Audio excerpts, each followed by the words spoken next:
चतुर रामलिंगम, जो एक अमेरिकी कंपनी का सफल उपाध्यक्ष है, अपने पुराने कॉलेज के प्रतिद्वंद्वियों फरहान कुरैशी और राजू रस्तोगी को 10 साल पहले उनके सहपाठी और चतुर के दुश्मन रणछोड़दास रांचो शामलदास चांचड़ के साथ की गई शर्त की याद दिलाता है।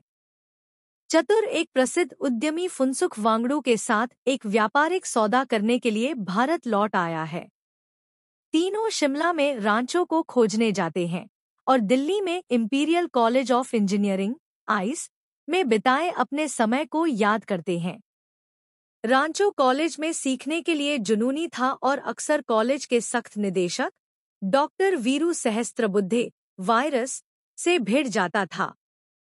जब जॉय लोबो नामक एक छात्र को प्रोजेक्ट जमा न करने के कारण वायरस द्वारा स्नातक की उपाधि से वंचित कर दिया जाता है, तो रांचो उसके लिए उसका प्रोजेक्ट पूरा करने में मदद करने की कोशिश करता है, लेकिन उसे पता चलता है कि जॉय ने फांसी लगाकर आत्महत्या कर ली है। रांचो छात्रों पर भारी दबाव के बारे में वायरस से पूछता है, लेकिन वायरस उसे खारिज कर देता है। इसके बाद रांचो फरहान और राजू के परिवारों से मिलता है। फरहान के पिता अपने बेटे की शिक्षा को लेकर बहुत सख्त हैं, उसे इंजीनियरिंग करने के लिए मजबूर करते हैं और वन्यजीव फोटोग्राफी के लिए उसके असली जुनून को नजरअंदाज करते हैं। राजू का परिवार गरीबी से जूझ रहा है, इसलिए वह इंजीनियर बनने के लिए पढ़ाई कर रहा है।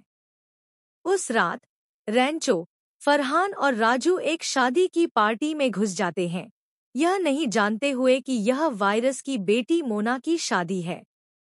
मोना की छोटी बहन पिया शुरू में रैंचो से नाराज होती है, लेकिन जब वह अपने पैसे के लालची मंगेतर सुहास को बेनकाब करता है, तो वह उसे पसंद करने लगती है। पिया आखिरकार सुहास से रिश्ता तोड़ लेती है। वायरस फरहान और राजू को रैंचो के साथ संबंध बनाने के बारे में चेतावनी देता है, जिससे चिंतित राजू चतुर के साथ रहने के लिए मजबूर हो जाता है, जो एक प्रतियोगी छात्र है जो रटने पर निर्भर करता है, ऐसी गोलियां खाता है जो बिना आवाज के पेट फूलने का कारण बनती हैं, और परीक्षा से पहले की रात को अश्लील पत्रिकाएं बांटता है। राजू को यह समझाने के लिए कि चतुर एक बुरा प्रभाव है, रैंचो और फरहान शिक्षक दिवस के कार्यक्रम के लिए उसके हिंदी भाषण को अश्लील संशोधनों के साथ बदलकर उसका मजाक उड़ाते हैं, जो दर्शकों का मनोरंजन करता है, लेकिन वायरस के हाथों उसे अपमानित करता है।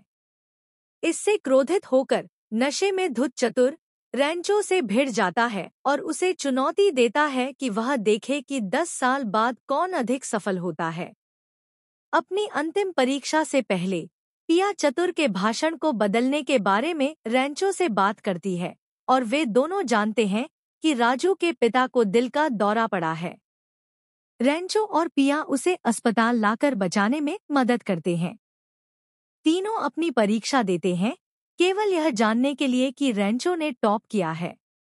एक क्लास फोटो के दौरान वायरस रैंचो से शर्त लगाता है कि न तो फरहान और न ही राजू को स्नातक होने के बाद नौकरी मिलेगी। रैंचो अपने दोस्तों को बताता है कि वे क्यों संघर्ष करते हैं। फरहान का जुनून फोटोग्राफी है, इंजीनियरिंग नहीं, और राजू अपने भविष्य से डरता है। फरहान और राजू अपने मुद्दों का सामना करने का वादा करते हैं यदि रैंचो पिया के लिए अपनी भावनाओं को स्वीकार करता है। वे नशे में धुत होकर वायरस के घर में घुस जाते हैं और फरहान और राजू उसके लेटर बॉक्स पर पेशाब कर देते हैं। वायरस राजू को अपने दरवाजे पर देखता है और उसे धमकी देता है कि अगर उसने रैंचो को धोखा नहीं दिया तो वह उसे निकाल देगा।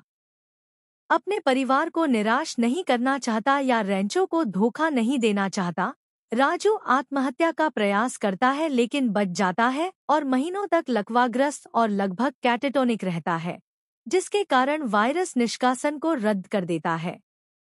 राजू के ठीक होने के बाद वह साक्षात्कार में सफल हो जाता है और उसे नौकरी मिल जाती है, और फरहान अपने पिता को उसे फोटोग्राफर बनने देने के लिए मना लेता है, जो अंततः फरहान को अपना आशीर्वाद देते हैं।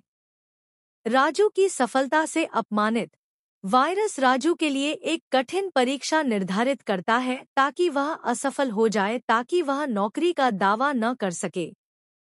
पिया की मदद से रैंचो और फरहान परीक्षा का पेपर चुरा लेते हैं, लेकिन राजू धोखा देने से इनकार कर देता है और उसे फेंक देता है। हालांकि वायरस को पता चलता है कि परीक्षा का पेपर चोरी हो गया था, वह उनके कमरे में घुस जाता है और तीनों को बाहर निकाल देता है। तीनों के निष्कासन के बाद पिया ने तीनों को कार्यालय की चाबी दे दी।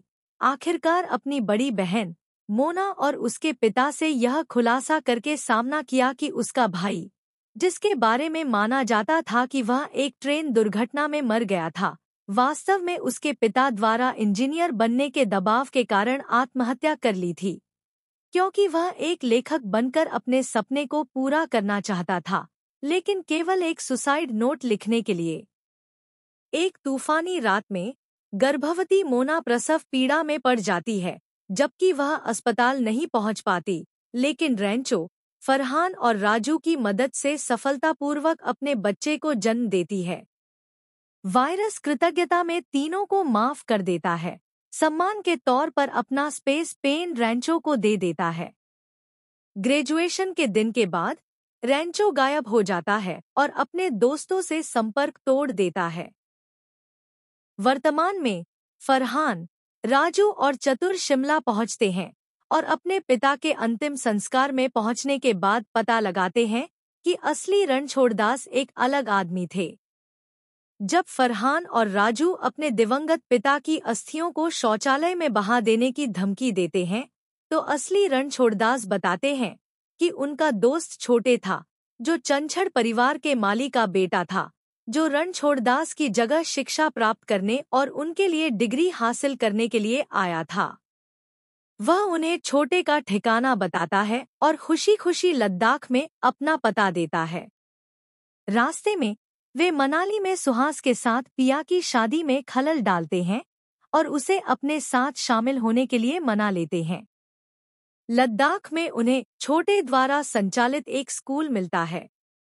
झील के पास पिया द्वारा उसे चूमने के बाद छोटे खुशी खुशी शादी का प्रस्ताव स्वीकार कर लेता है। चतुर जब वहां से चला जाता है तो उसे यह जानकर झटका लगता है कि रांचो कोई और नहीं बल्कि फुनसुक वांगडू है, जिसके साथ वह एक व्यापारिक सौदा करने के लिए उत्सुक है। भयभीत चतुर अंततः हार मान लेता है और दोस्त हंसते हुए भाग जाते हैं और चतुर उन्हें सौदे पर पुनर्विचार करने के लिए